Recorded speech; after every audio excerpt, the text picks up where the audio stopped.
आता आहे ना, हे उपवासाचे आहे. इकडे ही कच्ची केळं आहेत, सोलून घेतलेली आहेत. याचे आता आहेत ना चौकोनी आकाराचे बटाट्याचे काप, आपलं केळाचे काप बनवायचे. आणि इकडे हे 2 बटाटे घेतले आहेत, बटाट्याचं बेसन बनवायचं आहे. आणि इकडे हे रताळू उकडून घ्यायचं आहे कुकरमध्ये. आणि इकडे हे साबुदाण्याची खिचडी बनवायची, हे भिजायला टाकलेले आहेत.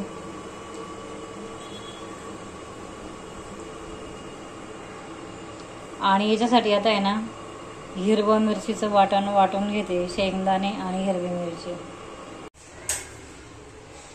हे आता केळाची भाजी बनवते, त्याच्यासाठी हे हिरवी मिरची आणि शेंगदाण्याचा कूट घेतलेला आहे. तो तेलामध्ये फ्राय करायचा.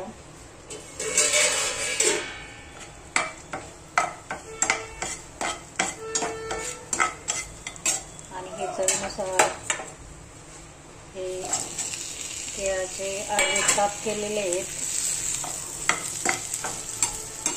चांगले तेलामध्ये फ्राय करून घ्यायचे. चवीनुसार मीठ टाकायचं. आणि गॅस एकदम बारीक केलेला आहे.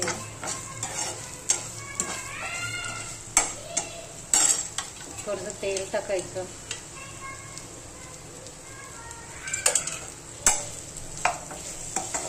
आणि हे वाफेव होऊन द्यायचं.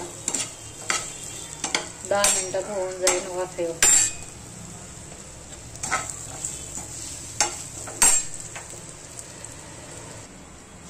आता इकडे हे बटाट्याचं आहे ना बेसन बनवते, एकदम टेस्टी होतं. तेल टाकले थोडं त्याच्यामध्ये. आणि हे इकडं शेंगदाण्याचं हे शेंगदाणे हिरवी मिरची वाटून घेतलेली. हे तेलामध्ये थोडेसे बटाटे फ्राय होऊन द्यायचे. आणि आता हे ना हे टाकते शेंगदाण्याचं वाटण. आणि चवीनुसार मीठ पण टाकून घ्यायचं.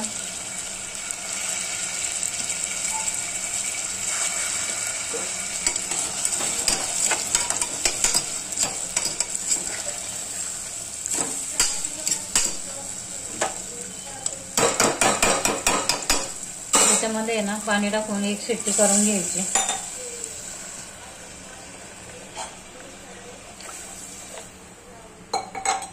याची 1 शिट्टी करून घ्यायची कुकरचं झाकण लावून.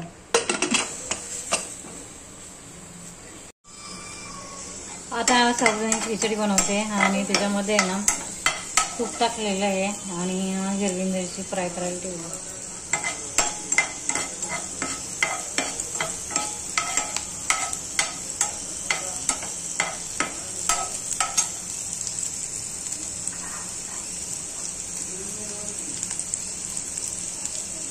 आणि थोडीशी शेंगदाणे फ्राय होतील त्याच्यामध्ये.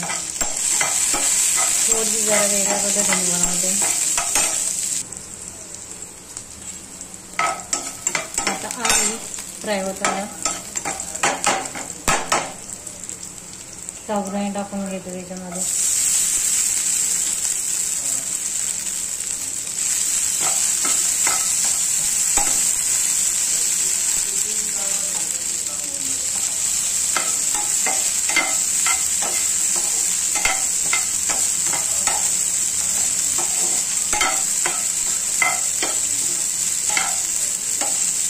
पाच 10 मिनिटं भाजून द्यायचं.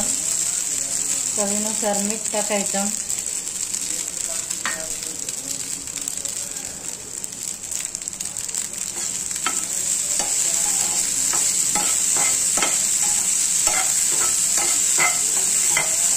आणि हे 5 मिनिटं शिजवून द्यायचं. आणि आता ही खिचडी झालेली बघा, रेडी, तयार. खाण्यासाठी एकदम मऊ लुसलुशीत झालेली आहे.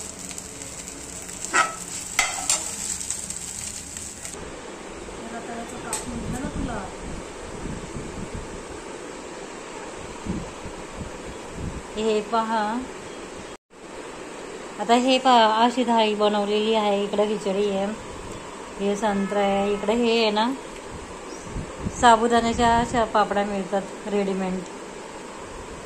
आणि हे इकडं शेंगदाण्याचं बेसन आहे. आणि हे इकडं केळाची भाजी आहे आणि इकडं रताळून इकडं केळी. हे असं डिश बनवलेलं आहे. आवडल्यास नक्की सबस्क्राईब करा, लाईक करा, शेअर करा, कमेंट करा. खिचडी बरोबर हे खायला असं पातळ बटाट्याचं बेसन आहे, पाहू शकता. या महाशिवरात्र उपासाची थाली रेडी.